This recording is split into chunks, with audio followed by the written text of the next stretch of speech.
পাশের সিটের মহিলার কোলের বাচ্চাটা হুবহু অনিমের মতো দেখতে। অনিম আর আমি দুজনকে ভালোবাসি। আমি হুড়মুড় করে বাসে উঠে স্থির হয়ে বসার একটু পরে চোখ গেল বাচ্চাটার দিকে। আমি চমকে উঠলাম, আশ্চর্য হলাম, এত মিল কিভাবে হয়? ঢাকাগামী এই বাসটা আসছে রাজশাহী থেকে। আমাদের টাঙ্গাইলের নিরালা বাসের চাকা পাংচার হয়ে গেল হঠাৎ, তাও আবার 2টা চাকা। এতগুলো যাত্রী বিপদে পড়ে গেলাম। হেল্পার, ড্রাইভার চলন্ত বিভিন্ন ঢাকাগামী বাস থামাচ্ছে। যদি কোনো বাসে ফাঁকা সিট থাকে তবে তারা রিকোয়েস্ট করে যাত্রীদের মধ্যে কাউকে কাউকে পাঠিয়ে দিচ্ছে। বাচ্চাটা ওর মায়ের বুকে লেগে আছে। আহ, কি নিশ্চিন্ত জীবনের এই সময়টা। মাও পরম মমতায় জড়িয়ে রেখেছে। অনিমের সাথে চেহারায় মিল হওয়ায় বাচ্চাটাকে দেখে মনের মধ্যে হঠাৎ কু ডেকে উঠল। অনিম এবং আমি দুজনকে অসম্ভব ভালোবাসি। কিছুদিন পরে আমরা বিয়ে করব। ফেসবুকে পরিচয় আমাদের, এরপর দেখা। এখন তো ওকে ছাড়া কিছু চিন্তা করাই অকল্পনীয় হয়ে দাঁড়িয়েছে। ধুর, শুধু শুধু চিন্তা করছি, মানুষের মতো মানুষের চেহারা হতে পারে না। কিছুদিন পরেই তো আমরা বিয়ে করব। অনিমের সাথে বিয়ের ব্যাপারটাই আমার বাসা থেকে রাজি হয় কিনা কে জানে। তারা হয়তো আমার নিজের পছন্দের কথা জানলে বেঁকে বসবে। তারা বলবে, এই জন্য তোকে এত টাকা খরচ করে প্রাইভেট ভার্সিটিতে পড়তে পাঠিয়েছি।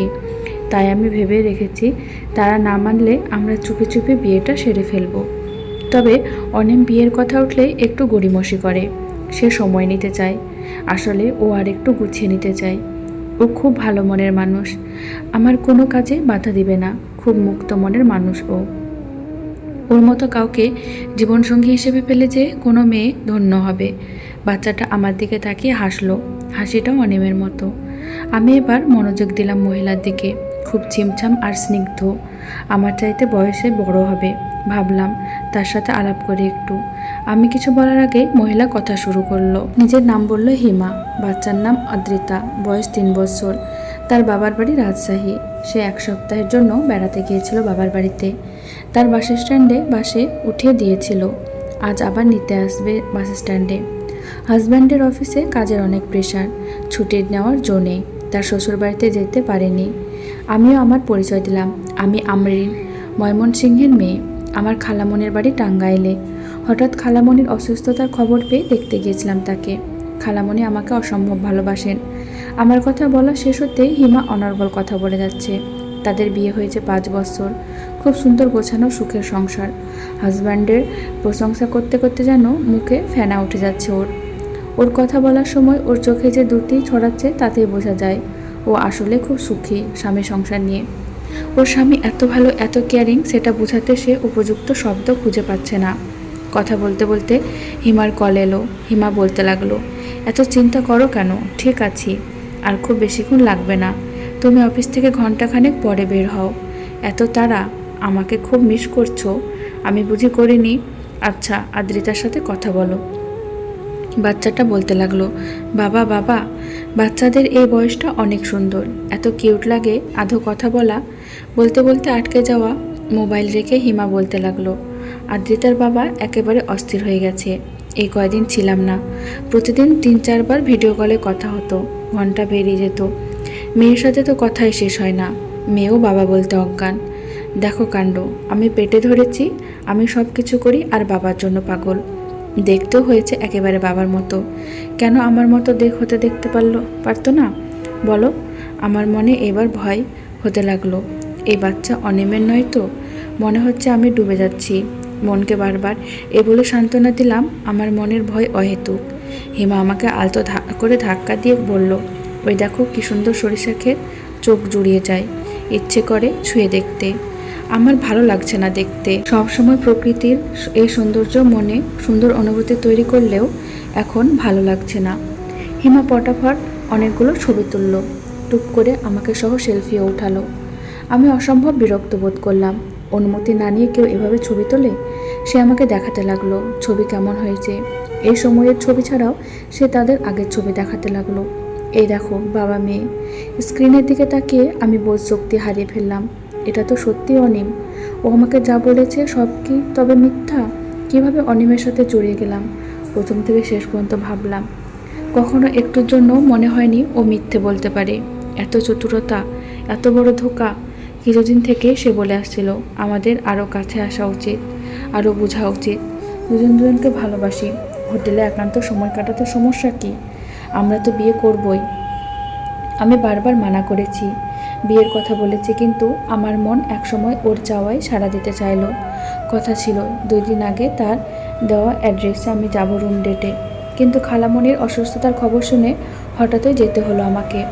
কি সর্বনাশ করতাম নিজের। বাবা মা পড়াশোনার জন্য ঢাকা পাঠিয়েছে, আর আমি এই করে বেড়াচ্ছি। নিজের উপর নিজেরই অসম্ভব রাগ হলো। কিভাবে ফাঁদে পড়লাম ওর, এই ধূর্ত শয়তান ও। আমি একটু বুঝতে পারিনি ওর চালাকি। আসলে সেই কথাই মনে হয় ঠিক, প্রেমে পড়লে নাকি লোকে অন্ধ হয়ে যায়। অনিমের কাছে আমি শিকার হলেও আমার কাছে সে তো প্রেমিক। আমি একেবারে অন্ধ হয়ে গেছিলাম ওর প্রেমে পড়ে। এত সুন্দর বউ, এত কিউট বাচ্চা, এত সুখের সংসার থাকতেও অনিম এমন করতে পারে। আসলে খারাপের জন্য সংসারের সুখ দুঃখের কোনো বিষয় হতে পারে না। হিমা আমাকে ধাক্কা দিয়ে বলল, কোথায় হারিয়ে গেলে? আমি কি বলবো ভেবে পাচ্ছি না। কিছুটা সময় নিলাম, বড় করে নিঃশ্বাস নিয়ে হিমাকে জিজ্ঞেস করলাম ওর স্বামীকে কতটা বিশ্বাস করে সে বলল নিজের প্রাণের চাইতেও বেশি। আমি হেসে ফেললাম ওর কথা শুনে। আমার হাসি দেখে ও অবাক হয়ে তাকিয়ে রইল। হিমার হাতের উপর একটা হাত রেখে ওকে বললাম, আমি যা কিছু বলবো এখনই রিয়্যাক্ট করবেন না। জীবনে এমন সব আশ্চর্য আর অনাকাঙ্ক্ষিত ঘটনা ঘটে যার জন্য আমরা কেউ হয়তো প্রস্তুত থাকি না। আমার দিকে ও আশ্চর্য হয়ে তাকালো। ওর স্বামীর নাম উল্লেখ না করে প্রথম থেকে বর্তমান পর্যন্ত আমার জীবনে একজন পুরুষের জড়িয়ে যাওয়ার গল্প, আমাকে ঠকানো, সে সাথে স্ত্রীকে ঠকানো, এত বড় বিশ্বাসঘাতকতা, সব কিছুই খুলে বললাম ওকে। এরপরে হিমাকে প্রশ্ন করলাম, এখন আমার কি করা উচিত? ওর স্ত্রী যদি এই ঘটনা জানে তারই বা কী করা উচিত? হিমার মুখ কঠিন হয়ে গেল। ও বলল, এমন লোককে সবার সামনে জুতা দিয়ে পিটিয়ে শিক্ষা দেওয়া উচিত। আর সেই স্ত্রীরও কোনোভাবেই এই বিশ্বাসঘাতকের সাথে সংসার করা উচিত না। এমন লম্পট স্বামী থাকার চাইতে না থাকা ভালো। এবার প্রশ্ন করলাম, আপনার ক্ষেত্রে এমন হলে কি করতেন? সে তো প্রথমে মানতেই পারে না তার স্বামী কোনোদিন তার সাথে এমন করতে পারবে, কোনোদিনও এমন করবেই না। আমি বললাম, তারপরেও যদি কথা বলছি, যদি এমন হতো তবে কি করতেন?